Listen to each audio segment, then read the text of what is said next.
Alors, on va voir le fameux nœud roto. Donc, le rotoscoping, ça c'est quelque chose assez imparable dans le domaine des VFX. Donc, on va regarder un petit peu comment on va pouvoir travailler. Donc, j'espère qu'effectivement vous avez regardé la vidéo sur l'interface de Nuke et sur la première prise en main. Sinon, vous ne serez pas à l'aise si vous n'avez pas regardé ces vidéos et que vous débutez dans Nuke. Donc ici, je peux connecter donc ce nœud comme ça et je peux le connecter comme ça.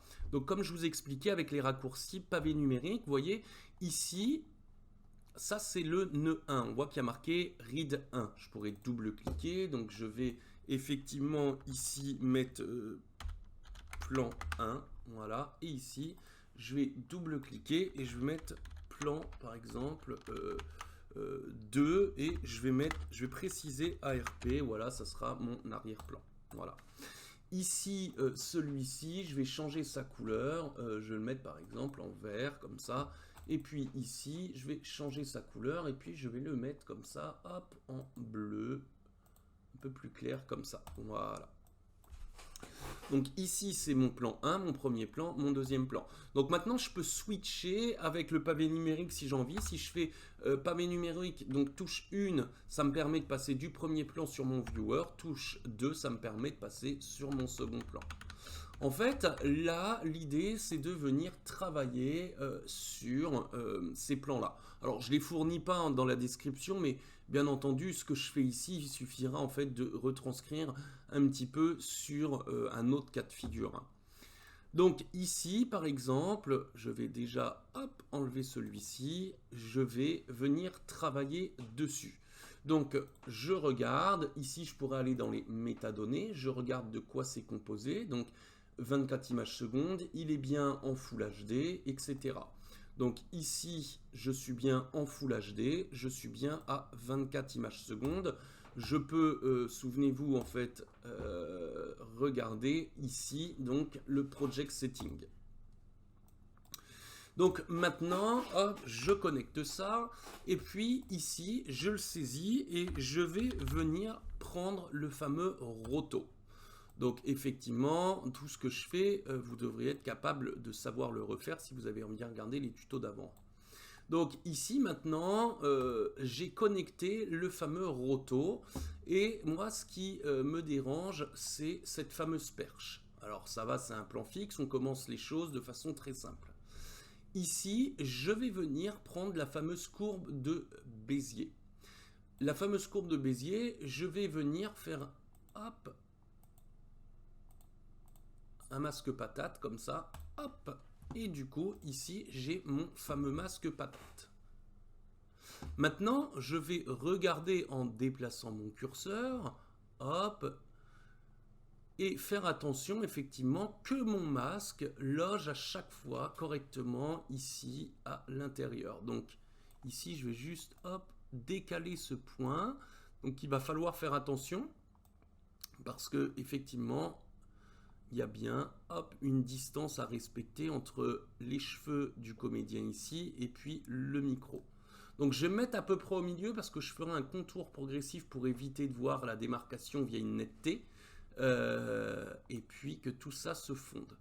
Mais il faudra y aller mollo pour pas effacer ici les cheveux du comédien mais pas faire apparaître le bout du micro. Donc maintenant ici, alors je vais hop, juste faire ça et je regarde. Donc je passe mon curseur et je vois qu'effectivement à l'intérieur de mon masque, il y a bien mon micro et en aucun cas la comédienne vient effectivement ici mordre sur le masque. En aucun cas le micro vient mordre sur le masque. En aucun cas les cheveux du comédien ici viennent mordre sur le masque.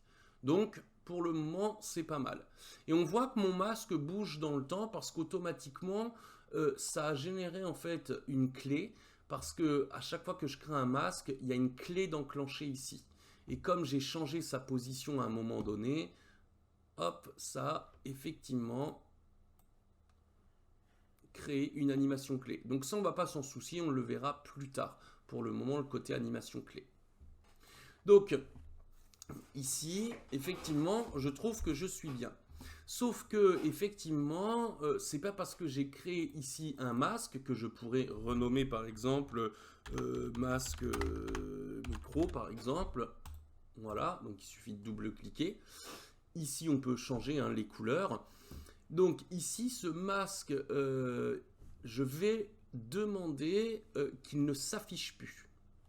Donc, si on regarde de quoi c'est composé, on a le fameux out alpha, RGB, etc. Mais nous, ce qu'on va demander, c'est de faire un pré-multiply. Si je fais RGB, on voit effectivement maintenant que j'ai bien mon masque qui apparaît en addition. Pourquoi? Parce que j'ai créé mon masque effectivement au sein même de l'intérieur ici, donc il est forcément en additif. Donc ce masque, il est pré-multiplié en RGB, donc effectivement ça fonctionne bien. Maintenant, moi je veux le mettre en soustractif. En fait, il va falloir l'inverser. Donc je vais regarder ici et j'ai des fonctions et qui vont me permettre ici, hop, de venir l'inverser, vous voyez? Ce qui me permet d'inverser effectivement le masque. Donc maintenant, ce masque se retrouve avec un trou. Mais au préalable, sur le tournage, donc je vais faire hop ça, au préalable, sur le tournage, on a fait en sorte de faire un plan à vide ici. Voilà, alors j'aurais pu enlever les comédiens, hein, mais on a fait en sorte de faire un plan à vide pour récupérer justement le fond sans le micro. Maintenant, voilà, le but du jeu, c'est effectivement de venir mettre le fond ici.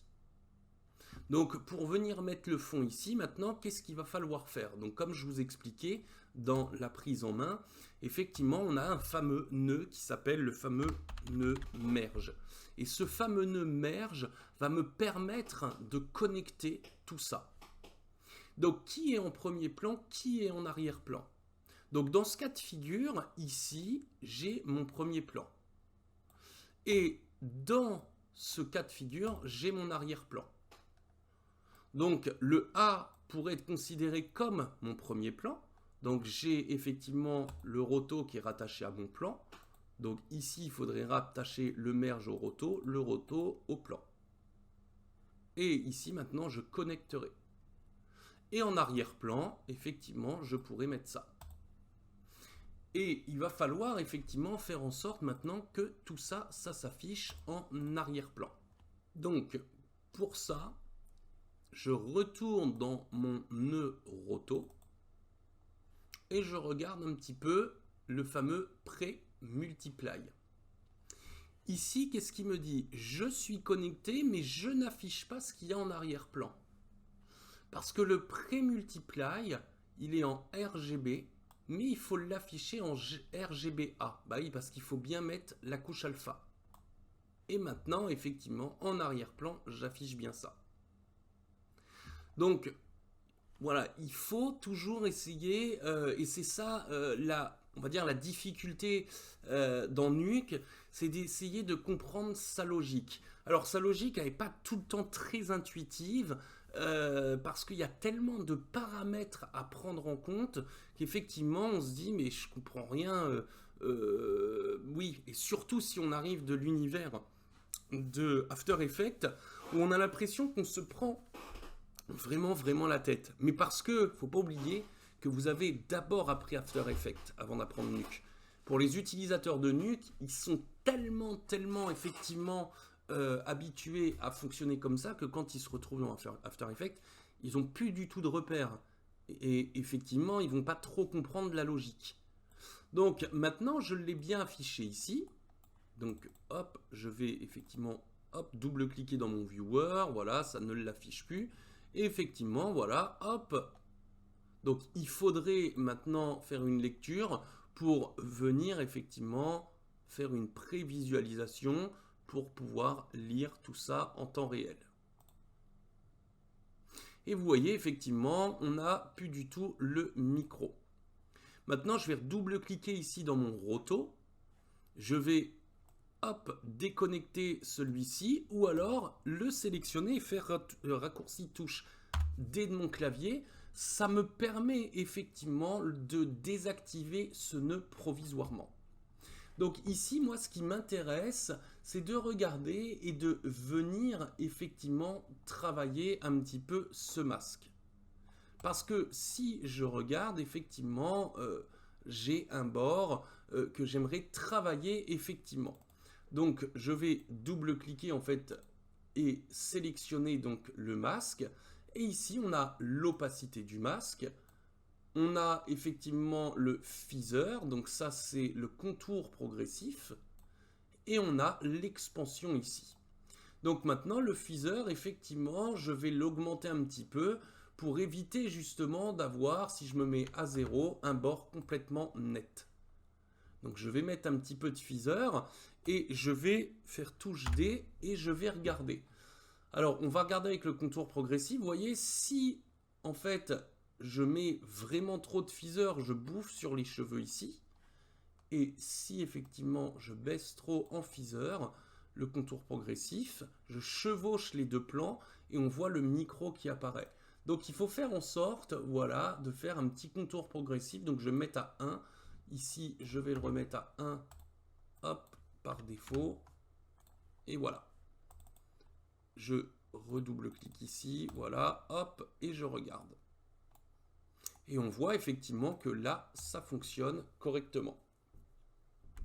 Donc, je peux prévisualiser jusqu'au bout. Et je vois que ça fonctionne.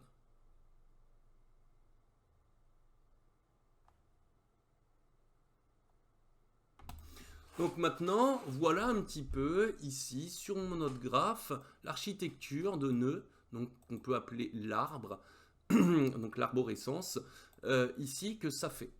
Maintenant, je pourrais me dire, bon, je veux attaquer un peu plus le plan sur d'autres choses. On peut mettre un petit peu d'ordre à tout ça, souvenez-vous. Donc ici, je pourrais faire touche contrôle, je pourrais effectivement me mettre comme ça éventuellement, et me mettre comme ça, hop, comme ça, et puis hop, faire en sorte que, voilà, ça, ce soit comme ça. Vous voyez, c'est peut-être plus présentable de faire comme ça. Je pourrais aussi appeler un autre nœud qui s'appelle le fameux backdrop. Donc je pourrais effectivement faire backdrop. Hop. Alors ça, c'est un nœud qui va nous permettre effectivement de venir au sein même donc, de ce backdrop, de venir glisser, déposer tout un ensemble de nœuds, par exemple. Puis je pourrais éventuellement faire, allez, ça, hop. Et maintenant, regardez, je prends le backdrop et hop, je prends ce bloc. Ici, ce backdrop, je pourrais l'appeler par exemple, je sais pas, on va dire premier plan. Hop, je pourrais éventuellement changer sa couleur. Je sais pas, je pourrais faire ça par exemple, et voilà. Je pourrais, si j'ai envie, le faire pareil à l'arrière-plan ici, mais bon, je ne vais pas le faire. Mais voilà, par exemple, maintenant, on a effectivement notre arbre ici, et on arrive à comprendre effectivement de quoi c'est composé et ce qui se passe réellement. Donc vous voyez, là, l'outil Roto, pour faire ce genre d'exercice, c'est tout simple. Je vous conseille de le faire chez vous, et puis, alors même avec un plan indifférent, mais ça va vous apprendre effectivement à commencer à travailler avec des choses très simples dans Nuke.